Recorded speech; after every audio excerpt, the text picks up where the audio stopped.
And what I've done is I've pulled 2 cards for the last 2 weeks of December, 2 cards for the first 2 weeks of January, and over here are 2 clarification cards.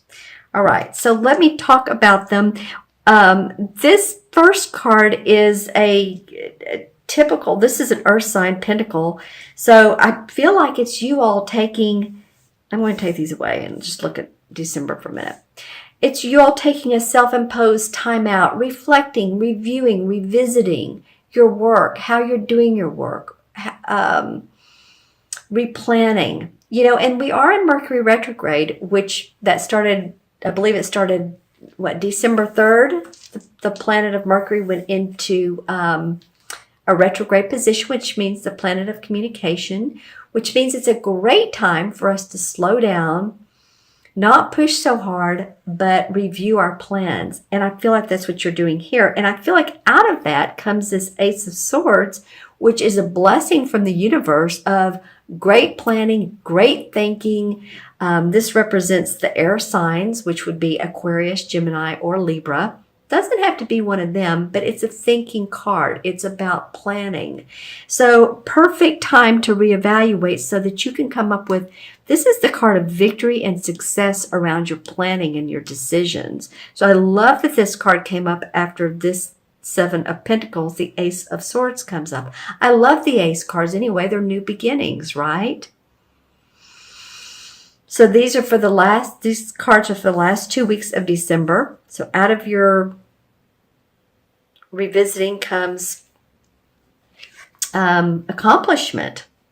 Now, the first 2 weeks in January, what cards were pulled are 2 major arcanas, totally different. One is the Wheel of Fortune. One is the Death card, which is the same as, to me, the Transformation card.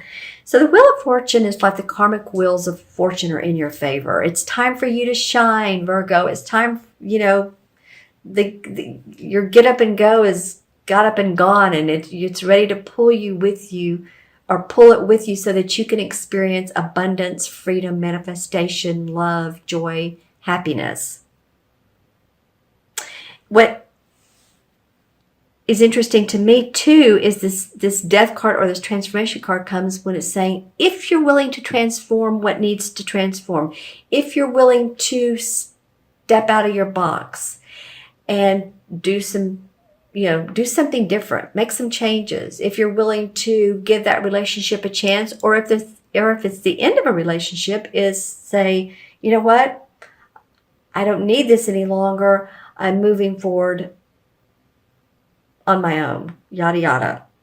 So I feel like this is a very good omen card here, and I'm not into, omens and devils and all. I'm just saying this is a very auspicious card, and I feel like the Death card to a lot of readers is one of their favorites, because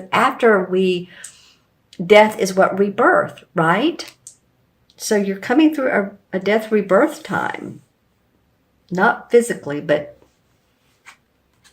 well, possibly for some of you might feel like, you're losing weight, or you're getting healthy, you're gaining weight, you're doing something.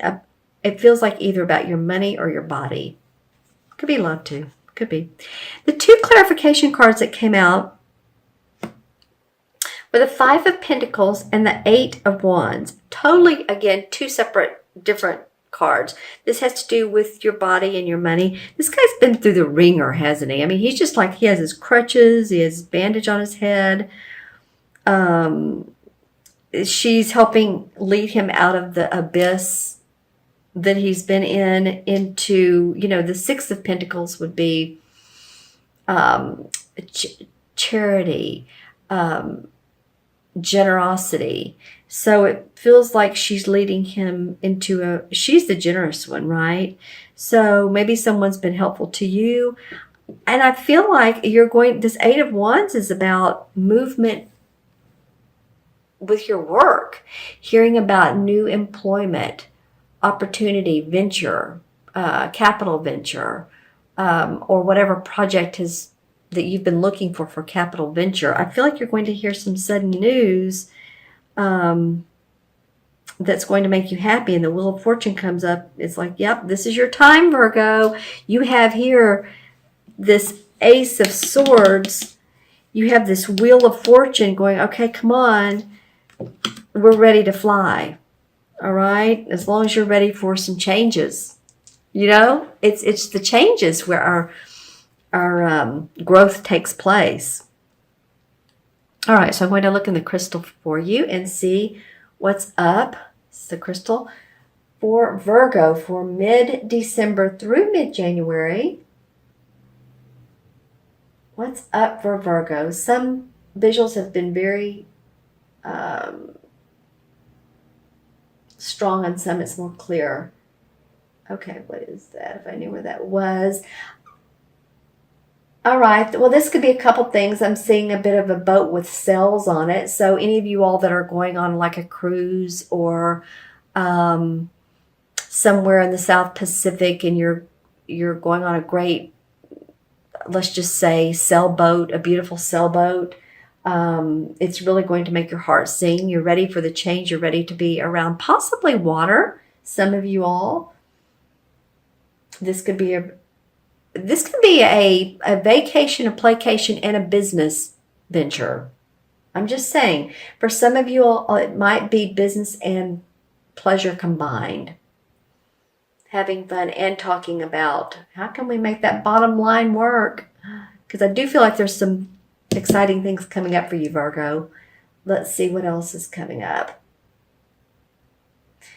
Well, it's like I see a visual of out in the middle of a desert, and there's a white arrow pointing towards the ground, like there's a treasure chest underneath. So it's kind of like finding your own treasure chest for you. It's like finding what's been not there for a long time, or you feeling like it's not been there for a long time, or things haven't been moving and grooving for you, and now it is, if you're again ready to transform and be prolific about your ventures.